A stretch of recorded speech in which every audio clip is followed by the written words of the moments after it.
ভাইয়া এই নাও টাকা। কি ব্যাপার ঋতু, তুই আমাকে টাকা দিচ্ছিস? আমি দিছি। হ্যাঁ আমি দিছি, এই টাকা দিয়ে তুমি এখন এনজয় করো। হাই হাই গো, এগুলো আমি কি দেখতাছি? হ্যাঁ ভাবি, আজকে আমি ভাইয়াকে টাকা দিচ্ছি। বাহ, আমার বোনটা কতটা বুদ্ধিমান হয়ে গেছে। এই বুদ্ধিমান যদি আর কিছুদিন আগে হইতো তাহলে আমার লাখ লাখ টাকা বেঁচে যাইতো। থাক বোন, তোর এই টাকা আমার লাগবে না, এইটা দিয়ে তুই আর তোর ভাবি শপিং করে আয়। আচ্ছা সত্যি ভাইয়া, চলো ভাবি, চলো রে চলো। Bye bye.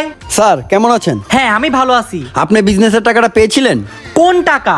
ওই যে ঋতুকে দিয়ে যে বিজনেসের টাকাটা পাঠালাম। ঋতু, জি ভাইয়া বলেন। এই টাকাটা নিয়ে রাকিব স্যারকে দিয়ে দিবা। আচ্ছা, এটা কিসের টাকা? এটা তার বিজনেসের টাকা। আচ্ছা ঠিক আছে। কি? ইয়ে, কতগুলো শপিং। ঋতু, তুই আমাকে আবারও বোকা বানিয়েছিস। ভাইয়া আমার টাকা দে। এই নাও। 500 টাকা? আমার বাকি টাকা কই? শপিং শেষ, চলো চলো ভাগি।